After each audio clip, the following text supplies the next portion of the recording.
2009 मध्ये मी महानगरपालिकेमध्ये विरोधी पक्षाचा नेता असताना आपल्या गोरेवाडाच्या जलशुद्धीकरण केंद्राच्या उद्घाटन प्रसंगी त्यावेळीचे स्थायी समितीचे अध्यक्ष सध्याचे आमदार सन्मान्य कृष्णाभाऊ खोपडे होते आणि त्या उद्घाटनपर भाषणामध्ये मी प्रत्यक्ष हजर असताना त्यांनी म्हटलं होतं की स्टँडिंग कमिटीमध्ये म्हणे अंडरस्टँडिंगच जास्त राहते.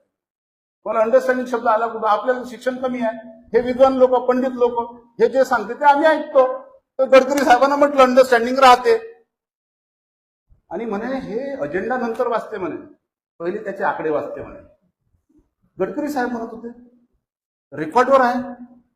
आणि फक्त ते नाही, या संदर्भात त्या स्टँडिंग कमिटीच्या अध्यक्षांनी ज्यावेळेस बजेट सादर केलं सभागृहामध्ये 2009 साली, त्यावेळेस बजेटच्या भाषणावरती मी हा मुद्दा उपस्थित केला की कृष्णाभाऊ, तुमच्यावर खुलेआम तुमच्याच पक्षाच्या नेत्यांनी भ्रष्टाचाराचे आरोप केलेले आहे की आपण कमिशन खाता म्हणून, आणि स्टँडिंग कमिटी फक्त कमिशनसाठी काम करते म्हणून ते म्हणत होते. तर माझ्या ठिकाणी जर तुमच्या ठिकाणी मी जर असतो ना तर तात्काळ राजीनामा देऊन मोकळा झालो असतो. म्हटलं आरोप सहन. प्रफुल्ल गुडदे हे महानगरपालिकेतील वरिष्ठ नगरसेवक आहे.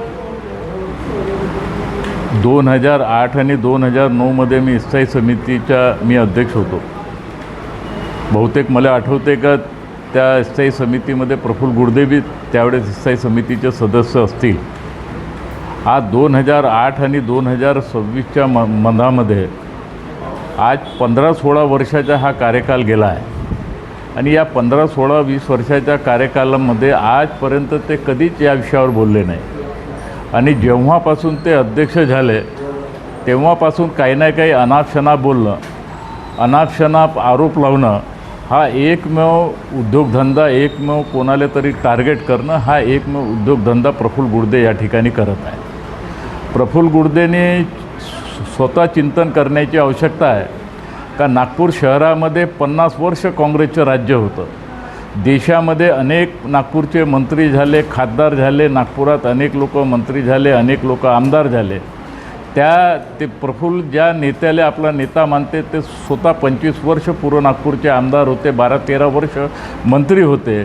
त्यांनी या 50 वर्षामध्ये शहरामध्ये काय दिवे लावले याच्यावर एकही शब्द ते बोलत नाही. या 50 वर्षामध्ये त्यांनी एखादं तरी नागपूर शहरामध्ये प्रोजेक्ट आणलं का याच्यावर ते बोलत नाही. कारण त्यांना माहीत आहे का विकासाच्या मुद्द्यावर काँग्रेस हे टोटली फेल काँग्रेस आहे आणि त्याच्यामुळे विकासाच्या मुद्द्यावर ते कधीच चर्चा करत नाही, कधीच त्या ठिकाणी बोलत नाही.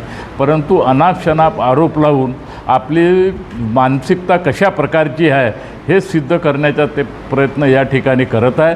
मी 2008 ते 2009च्या दरम्यान जेव्हा मी स्थायी समितीचा मी अध्यक्ष होतो, या नागपूर शहरामध्ये माझ्या कारकिर्दीमध्ये जे काही डेव्हलपमेंट झालं, जे काही विकास झाले, आणि तुम्ही पाहिलं असेल का नागपूर शहराचं हे चित्र बदलण्याचं काम 2014मध्ये जेव्हा केंद्र आणि राज्यामध्ये आमची सरकार आली, देशामध्ये नितीनजी गडकरी हे केंद्रामध्ये मंत्री झाले आणि देवेंद्र फडणवीस साहेब राज्याचे मुख्यमंत्री झाल्यानंतर 50 वर्षात जे कामं ते करू शकले नाही, या 10 वर्षामध्ये संपूर्ण शहराचं चित्र बदललं. शहरामध्ये अनेक प्रकारचे प्रोजेक्ट आणले, जे समस्या होत्या त्या समस्या सोडवल्या. झोपडपट्टीवासियांशी यांनी विश्वासघात केला, त्याही झोपडपट्टीवासियांना आम्ही रजिस्ट्र्या करून दिल्या. असे अनेक प्रकारचे कामं या नागपूर शहरामध्ये झाले आहे आणि म्हणून नागपूर शहर आज देशामध्ये नंबर 1च्या शहरामध्ये गिनल्या जाते. आणि म्हणून यांच्या पोटामध्ये कुठंतरी दुखत आहे.